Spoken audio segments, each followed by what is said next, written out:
Bob Maloney from MyMMAnews.com and Art of War Cage Fighting. And today I'm talking to Greg Sizemore. Greg is heading from Michigan to New Jersey to Philadelphia, make that to fight at Live Casino at Art of War Cage Fighting, and he's fighting for a belt.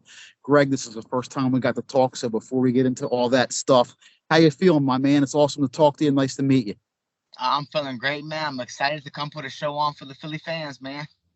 I love it. Listen, since I want to learn about you, and obviously the people here want to learn a little bit about you, tell me a little bit about how you got into fighting. You know, did you grow up wrestling? What was your background, and you know, how did you find mixed martial arts and fall in love with it?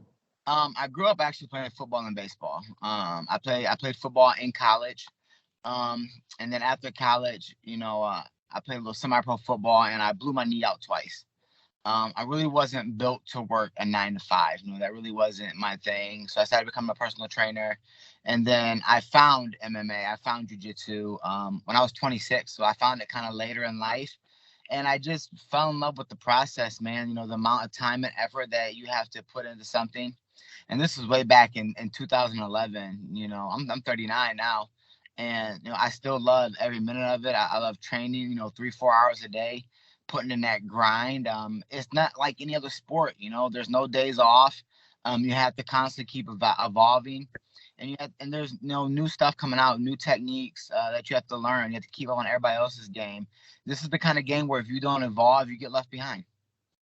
It's funny you said that, Greg. You're not a 9 to 5 guy, because I talk to guys that have college degrees and they're like, I couldn't stay in an office. You know what I mean? They want to be, they want to be training. They want to be working out. They're bored with a 9 to 5 job. And I find that with a lot of fighters. And that's, your type A personality. You want to work. You just said you want to get better all the time, learn new techniques. And I love that about you.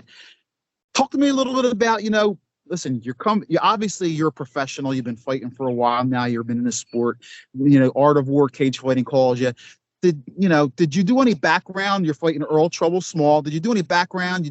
How are you? Are you like a film watcher? Do you like want to watch his fights? Talk to me a little bit about your process of taking this fight and how you look at it and look at Earl as an opponent. I mean, you always look up who you're fighting just so you're aware. You never want to go in there blind. I know that Earl's got good jiu-jitsu. He's a black belt. I'm a brown belt. I've been doing jiu-jitsu since 2011, but most of my focus has been MMA, jiu-jitsu geared towards MMA, not necessarily sports jiu-jitsu. I've won a few jiu-jitsu competitions, to put that out there, but, I know what Earl's good at, and I'm sure he knows what I'm good at.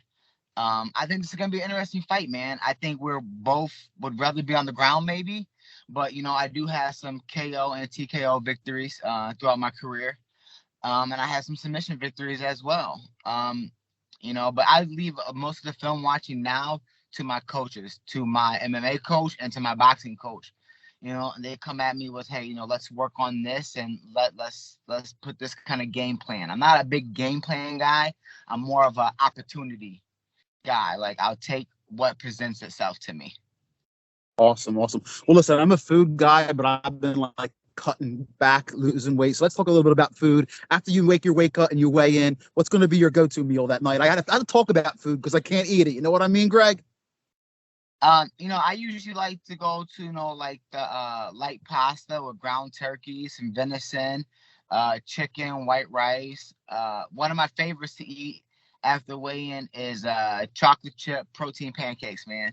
I usually bring up my own little setup and I make them right there in the hotel room, man. I make them for all my guys when they fight, and it's kind of a tradition. I know some guys kind of they try to pile on stuff, but I try to eat the way I've been eating the whole entire fight camp. Have you been to Philly before, or is this going to be your first visit out here? This is going to be my first visit out there, man. I've not been to Philadelphia before, but I'm excited to come. All right. Well, listen, you know what? There's the good with the bad every place, There's good cheesesteaks, there's bad cheesesteaks, and I'm wishing you, safe travels and have a good visit. I promise you, we're going to treat you well. Once again, Greg Sizemore, just welcoming him to Art of War Cage Fighting family. He's fighting for the title in the main event coming up at Live Casino on June 23rd. We're excited to have him. He says he's going to put on a great show. Greg, man, before we roll, you have any shout outs or love? Talk to me a bit about your camp, your team. Give some love to your team, who you train with, your coaches are. Who's your mentor? Who would you say is your mentor in your training, and who's helped you the most?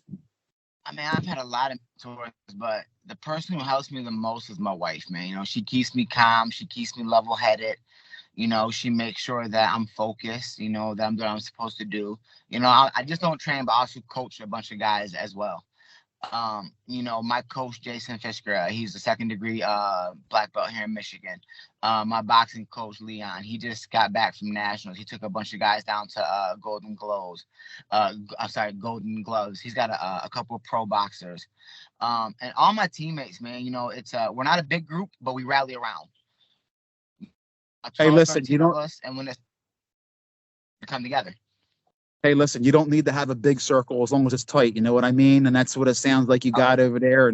And good for you, man. I'm glad to hear that. The coaching is an awesome thing. And because you're giving back to the sport. I love that. You're not just fighting, you're coaching guys, you're helping them get better too. And does you have guys on your team? Do you have other guys? Do they fight too, like locally over there in Michigan where you're at? Yes, actually, next week I have two guys fighting up in Lansing for Capital City Cage Fighting Championship.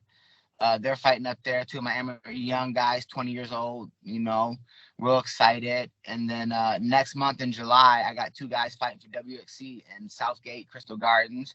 So we try to stay busy, man. You know, I got guys in their 20s, guys in their 30s, you know, and this group is different because this is what they want to do. This is what they love to do. You know, this is they want to make it a career for themselves. And it's easier to train with guys who want to make it a career for themselves because they get better, I get better. So we push each other, we feed off each other. And, you know, when my coaches come in, you know, I kind of let them take over practice and, you know, hey, let's fix this, let's work on this. And we get to it. There's no arguing, there's no moaning. You know, someone's having a bad day. That's what happens in training. You know, someday you're the hammer, someday you're the nail. I love it, man. I love it. Greg, man, it's awesome to talk to you. Give some shout outs or some love to anybody you want. You said your wife is there for you. She's great. Anybody else that you want to say thanks to who's helped you get to this point in your career? You know, my sponsors, JD Electric, Lincoln Roofing, Depot Town Cannabis, you know, and all my training partners, man, my coaches, and, you know, I wouldn't be able to do it if it wasn't for God. You know, God has given me the ability and the fortitude to go ahead and train full time. You know, he's kept injuries, you know, away from me. And, you know, without God, you know, none of this would be possible at all. Hey, Greg, man, once again, thanks for giving us some time. I know it's a busy time and safe travels out to Philly. And I will see you at the weigh-ins. I look forward to watching you work and talking to you. And like I said, man, have a great weight cut. Best of luck to you with your final preparations. And we'll see you in Philly.